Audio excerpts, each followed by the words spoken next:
Hello everyone. आज हम discuss करने वाले हैं ई इनवॉइसिंग अंडर जीएसटी।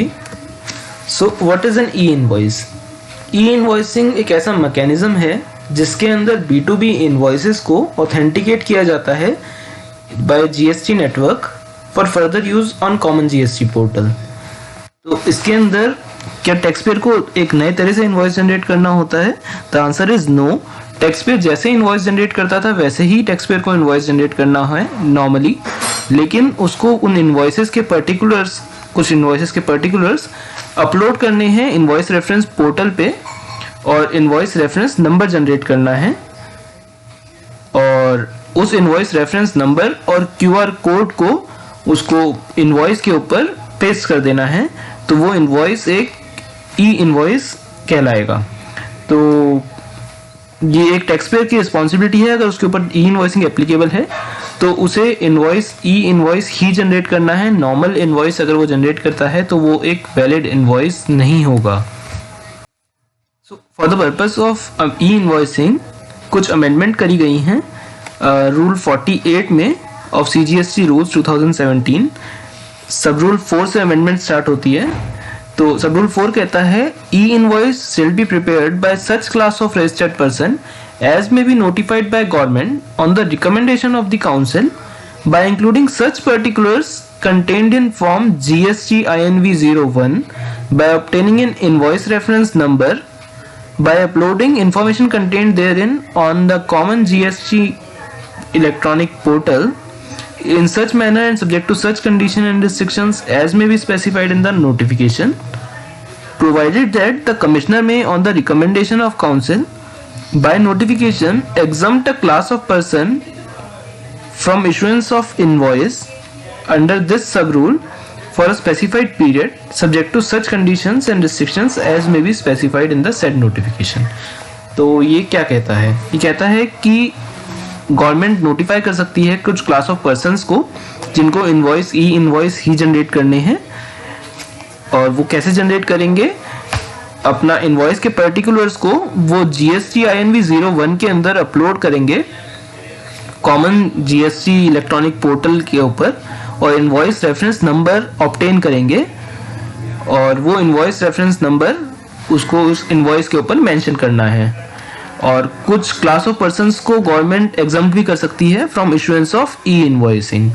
सब रूल 5 कहता है every invoice issued by a taxpayer to whom sub rule 4 applies in any manner other than manner specified in sub rule 4 shall not be treated as an invoice। अगर किसी के ऊपर सब rule 4 apply होता है, मतलब गवर्नमेंट कह रही है कि आप ई इनवॉइसिंग इशू करो और आप इनवॉइस इशू करते हैं by other than E invoicing, तो आपका इनवॉइस एक वैलिड इनवॉइस नहीं होगा और आपको उसके मेजर कॉन्सिक्वेंसेस फेस करने पड़ सकते हैं। सब रूल 6 कहता है द प्रोविजंस ऑफ सब rule 1 and 2 shall not apply to an invoice prepared in manner specified in सब रूल 4। तो मतलब नॉर्मल जो इनवॉइस इशू होता है वो duplicate for services and triplicate for goods issue होता है, बट अगर ई इनवॉइसिंग एप्लीकेबल है तो आपको डुप्लीकेट और ट्रिप्लीकेट में इनवॉइस इशू करने की रिक्वायरमेंट नहीं है। आप सिंगल इनवॉइस ही इशू कर सकते हैं और उसी के ऊपर बस आईआरएन नंबर मेंशन करके आप उसे सर्कुलेट कर सकते हैं।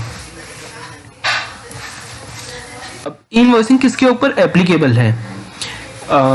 जिसकी भी turnover in any financial year for 2000 फ्रॉम 2017-18 टिल डेट अगर मोर देन 500 करोड़ रही है किसी भी एक फाइनेंशियल ईयर में या एक से ज़्यादा फाइनेंशियल ईयर में, तो आपके ऊपर ई इनवॉइसिंग एप्लीकेबल हो गया था 1 अक्टूबर 2020 से। अगर आपकी टर्नओवर मोर देन 100 करोड़ रही है तो आपके ऊपर ई इनवॉइसिंग एप्लीकेबल हो गया था 1 जनवरी 2021 से। अगर आपकी टर्नओवर रही है मोर देन 50 करोड़ तो आपके ऊपर ई इनवॉइसिंग एप्लीकेबल हो गया था 1 अप्रैल 2021 से। तो क्या अगर आपके ऊपर ई इनवॉइसिंग एप्लीकेबल है तो आपको सारे इनवॉइसेस को ऑथेंटिकेट करवाना है? The answer is no. आपको B2B इनवॉइसेस को ऑथेंटिकेट कराना है। आप अगर एक्सपोर्ट के इनवॉइसेस इशू करते हैं तो आपको उनको ऑथेंटिकेट कराना है, या फिर अगर आप डेबिट और क्रेडिट नोट इशू करते हैं रिलेटेड टू B2B इनवॉइसेस और एक्सपोर्ट्स तो आपको उनको ऑथेंटिकेट कराना है। तो कुछ क्लास ऑफ पर्सन्स के ऊपर ई इनवॉइसिंग एप्लीकेबल नहीं है, तो वो मेंशन कर रखे हैं यहाँ पे। एसईजेड यूनिट्स के ऊपर ई इनवॉइसिंग एप्लीकेबल नहीं होता है। Banking companies, NBFCs, insurance companies, इनके ऊपर ई इनवॉइसिंग एप्लीकेबल नहीं होता है। जीटीए सप्लायर्स और पैसेंजर ट्रांसपोर्टेशन सर्विसेज में जो सप्लायर्स हैं उनके ऊपर ई इनवॉइसिंग एप्लीकेबल नहीं होता है। प्लस अगर आप मूवी टिकट इशू करते हैं तो आपके ऊपर ई इनवॉइसिंग एप्लीकेबल नहीं होता है। So what are the benefits of e invoicing? Government ने एक एडिशनल स्टेप इंक्रीज करवाया है टैक्स पेयर का, तो उसका कुछ बेनिफिट है या नहीं?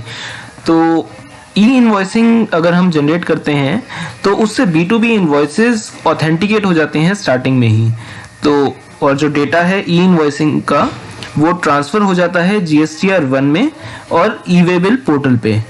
तो ये रिड्यूस करता है टैक्स पेयर का टाइम वाइल फाइलिंग GSTR 1, और इनवॉइसेस जो होते हैं वो ऑथेंटिकेट भी स्टार्टिंग में ही हो जाते हैं, तो इसमें एरर का चांसेस कम हो जाते हैं। Plus reduction in tax evasion. तो जब भी ई इनवॉइसिंग जनरेट करते हैं तो सप्लायर के ऊपर एक मैंडेट हो जाती है कि वो उसको जब वो ई इनवॉइसिंग में रिपोर्ट कर चुका है तो उसको GSTR 1 में भी वो इनवॉइसेस रिपोर्ट करने पड़ेंगे एंड GSTR 3B में भी टैक्स पे करना पड़ेगा उस इनवॉइस के ऊपर, अगर उसने ई इनवॉइस उसका जनरेट कर दिया है। तो ये टैक्स इवेजन से हेल्प करता है रिड्यूस करने में। और ऐसे ही फेक इनवॉइसेस भी इससे पता लग जाएंगे गवर्नमेंट को। अगर कोई ई इनवॉइस जनरेट कर रहा है GSTR 1 में रिपोर्ट करना पड़ेगा उसे, अगर वो 3B में नहीं पे कर रहा है तो फेक इनवॉइसेस भी गवर्नमेंट एलिमिनेट कर लेगी। So what are the features of e invoicing? E invoicing generate करने के लिए हमें IRN नंबर जनरेट करना पड़ता है। IRN नंबर होता क्या है? IRN नंबर एक 64 कैरेक्टर्स का अल्फा न्यूमेरिक नंबर होता है जो कि लॉगरिथम पे बेस्ड होता है, जिसके अंदर जब supplier GSTN, invoice number, invoice type और फाइनेंशियल ईयर का यूनिक होता है। तो unique identity for each invoice for entire financial year in entire GST system. तो अगर मैं बात करूं तो जितने भी टैक्स पेयर्स हैं सबका IRN नंबर हर इनवॉइस का अलग अलग होगा। So after verification of invoice data by generating hash, it shall be digitally signed by the private की ऑफ IRP। तो इनवॉइस रेफरेंस नंबर के ऊपर एक डिजिटली साइन भी होता है ये इनवॉइस रेफरेंस पोर्टल के द्वारा। So IRP will sign the e-invoice along with hash, and e-invoice signed by IRP will be valid e-invoice and used by GST और e-way bill system। तो टैक्स पेयर अगर चाहे तो जो इनवॉइस वो invoice reference portal से generate कर रहा है उसको भी वो यूज कर सकता है for providing it to suppliers recipients.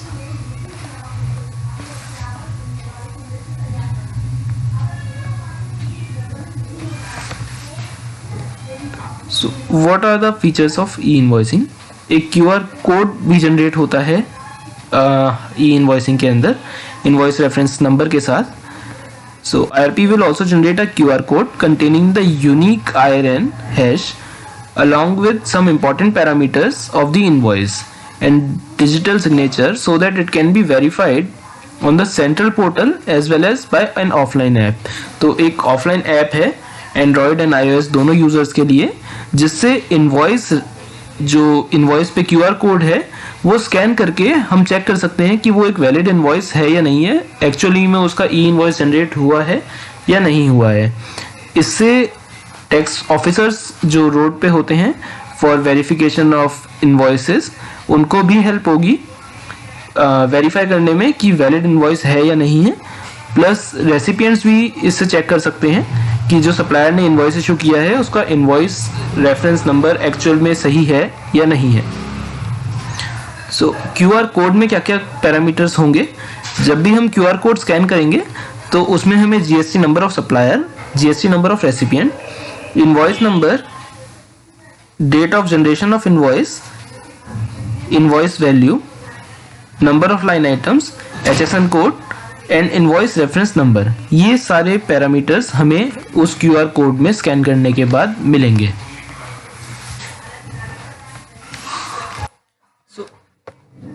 E invoicing generate कैसे किया जाए? तो इसके 3 मेथड्स हैं। हम डायरेक्टली ई इनवॉइस पोर्टल पे जो गवर्नमेंट ने यूटिलिटी प्रोवाइड कर रखी है उससे भी ई इनवॉइस जनरेट कर सकते हैं, या फिर हम बिलिंग और अकाउंटिंग सॉफ्टवेयर का भी यूज़ कर सकते हैं। जो भी हमारा बिलिंग सॉफ्टवेयर है उससे भी अगर वो हमें सर्विस प्रोवाइड करता है ई इनवॉइसिंग की, तो उसके थ्रू भी हम ई इनवॉइस जनरेट कर सकते हैं। और हम ASP या GSP सॉफ्टवेयर्स का भी सॉफ्टवेयर यूज़ कर सकते हैं for generation of e invoicing. E invoicing में होगा क्या? ई इनवॉइसिंग के अंदर इनवॉइस रेफरेंस पोर्टल एक सेंट्रल रजिस्ट्री से डेटा वेरीफाई करेगा कि same invoice number pertaining to same financial year is not uploaded by the same supplier again. तो अगर आपने इनवॉइस नंबर 001 अगर अपलोड किया है और अगर आप फिर से सेम फाइनेंशियल ईयर में इनवॉइस नंबर 001 अपलोड करने का ट्राई करेंगे, तो इनवॉइस रेफरेंस नंबर जब वो सेंट्रल रजिस्ट्री में चेक करेगा और वो देखेगा कि ये इनवॉइस नंबर ऑलरेडी जनरेटेड है, तो वो आपकी फाइल रिजेक्ट कर देगा और इनवॉइस रेफरेंस नंबर जनरेट नहीं करेगा। बट अगर आपका इनवॉइस नंबर यूनिक होगा तो वो उसे कंफर्म कर देगा और इनवॉइस रेफरेंस पोर्टल उसके ऊपर साइन कर देगा और आपको क्यूआर कोड प्रोवाइड कर देगा।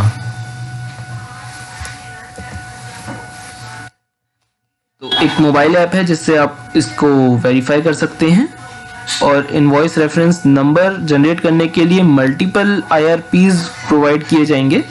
अभी सिंगल IRP ही है einvoice1.gst.gov.in, but in future multiple IRPs will be provided by the government. Printing of E invoice, तो अगर सप्लायर चाहे तो सप्लायर ई इनवॉइस पोर्टल से ही इनवॉइस को प्रिंट कर सकता है, या फिर उसके पास चॉइस है कि वो JSON डाउनलोड करके नॉर्मल जैसे इनवॉइस जनरेट करता है उसके अंदर वो इनवॉइस के अंदर ही अफिक्स कर सकता है QR कोड और IRN number.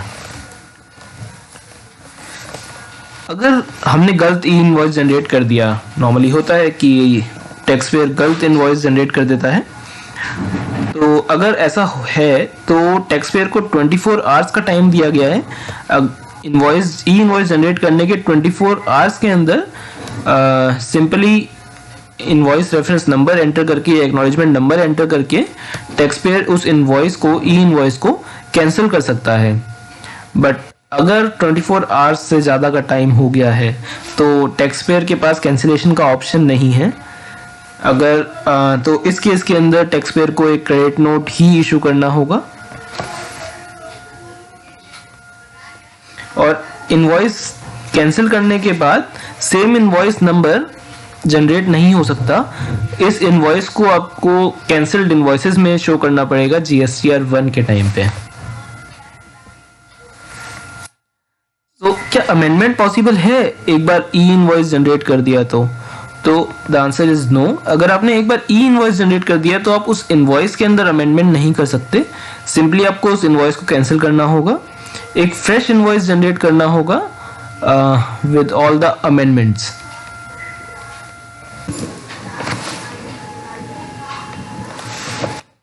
Thank you everyone for listening.